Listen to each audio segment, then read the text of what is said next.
when it comes to substrate changes, if I can, I try to mix stuff up for our reptiles. Like I said, it makes it interesting for them, gives them a healthy environment, as well as, you know, at my own house that I do. I love doing this at my own house as well. I have multiple reptiles, and I try to do this the same for them. What kind of reptiles you got?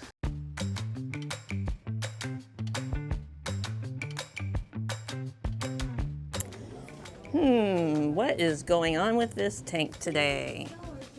I don't see any golden geckos in here at all. Where did they all go? Let's see if Nate knows.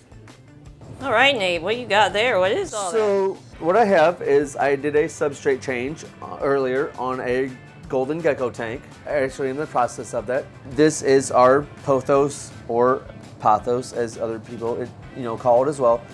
What I'm doing is it was overgrown, so to take care of that, I am going to trim it down into manageable sections, as you can see, like I have here. And what we're going to do is with these little sections that I have, as you can see, there are roots starting on those sections. Yeah. We're going to actually then take all these sections that I have cut off with 4 to 5 leaves, leave them in this tub, and put them out for sale, so that if a customer would like to have, like I said, you can call it a Pothos, whatever you want to call it, in your plant, in your tank for your reptiles, amphibians. They will be then available for sale for you to have in your tank. But yeah, that's, I mean, as you can see, this was in that Golden Gecko tank. My God. And that also was in there. So yeah, like I said, to be able to give them a little bit better of a habitat, also be able to see the reptiles so that you guys can come and see them. So if you guys are interested in our Golden Geckos, this will make it a little bit more manageable so that you guys can see them. As you can see down the vine, they have multiple spots starting for roots. So they do start a root wherever they get wet. That also allows them to cling to any surface in the environment that they are in.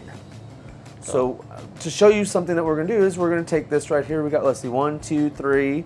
We have a good 3 sections. So we're going to take, and we're just going to take this clipping and right there, and then that is good to go and be sold for, customers. Awesome. Oh, looks like he's got the fresh tropical mix in there. Earlier, Heather would come up and ask me what I was doing, and I explained I was doing a substrate change on our Golden Gecko tank. As you can see, I am trying to complete that substrate change. She also took some footage of me cutting down our Pothos that was in this tank, as there was a lot of it. So I am now going to reposition this where I want it in the tank so that it looks appealing to customers and also is in the right position to give the Golden Geckos the amount of coverage that they would like to feel safe and secure while they are in this enclosure. Also, if I did not mention earlier, when I am fully complete with this, I will come back with a misting bottle and I will spray this substrate down that I put in here. Like I said, I did about a 50% change on the substrate. The reason why you do that is to help keep everything healthy and stuff like that, but I will come back in and spray this to give them the proper humidity that they require to stay healthy and active. We might vary this a little bit to keep it stable.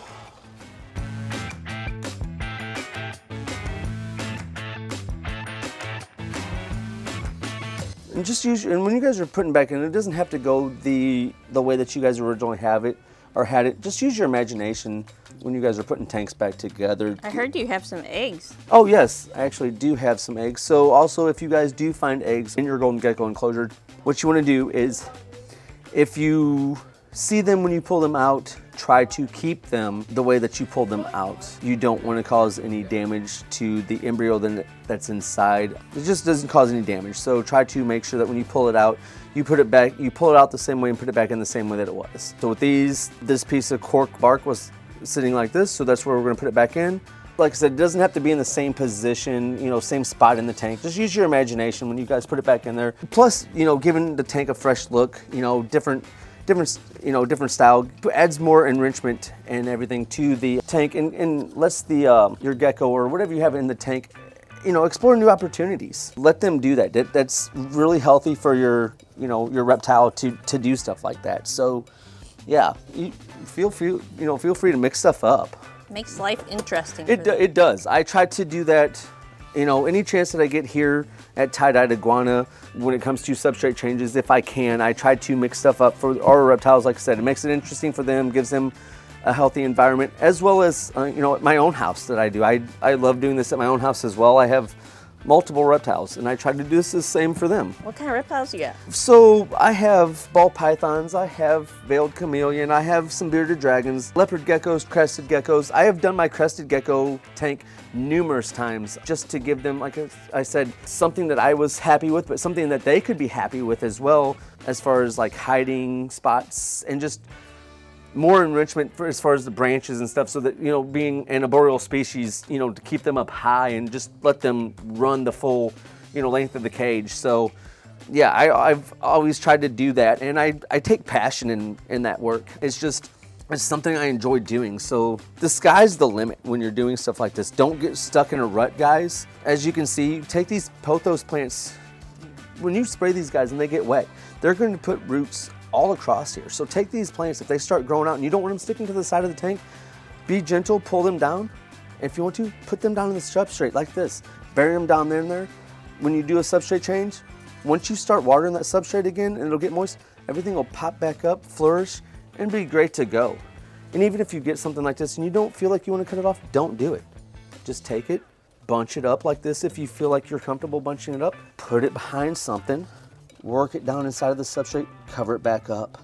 Don't feel the need that you have to cut everything off. Like I said, this is gonna help your reptile, feel safe, secure, happy, keep it healthy. And if you put it around like this, those roots will eventually grab onto that cork bark as well and anchor, so it'll be good.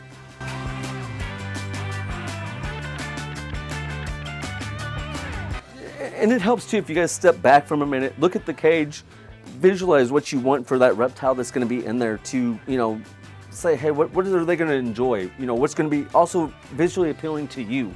So take the chance, step back, look at something if you have to, and go from there.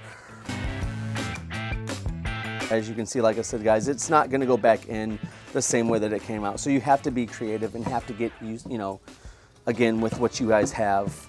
That's just the way that it works. But this is the enjoyment of reptile keeping. I mean, I enjoy doing this. It can be a good process, a timely process, but hey, I enjoy doing it.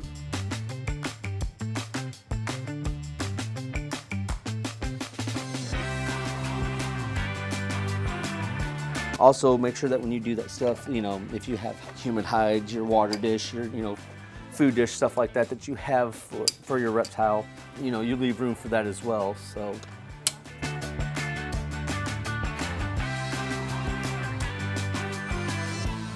As you can see, it is completed. I did redo the pothos. I added a couple sticks. I pushed their human hide back just a little bit, added a stick more so that they get into their cup. Not that they couldn't get to the cup, but also don't worry about any of the roots like this. Their roots will grow down, because what's going to happen anyway, when you have a reptile that needs the humidity requirements that your golden geckos and stuff needs, as you spray your tank like this, if there's any stems coming from the pothos, wherever it gets wet, it is going to grow that root. So don't worry about it if it grows.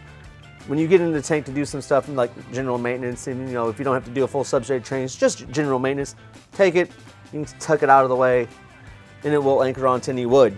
So if you don't want to see it, but as you can see, that is their new enclosure. Absolutely beautiful. Oh, thank you very much. Yes, it is. Like I said, I'm passionate. It took me a minute to see what I wanted to do. I had to step back a little bit from it to look and everything like that. Look at that. Good job, Nate. Thank you, Heather. No, I appreciate that. Like I said, this was a project. I enjoyed it. I envisioned what I was wanting for them to keep, have them safe and feel secure. And hopefully they'll enjoy their new home. And yeah, I mean, I enjoy it. When you guys stand, as I stand back and I look at it, to me it's visually appealing, and that's what you want to see. So yeah, no, I enjoy it.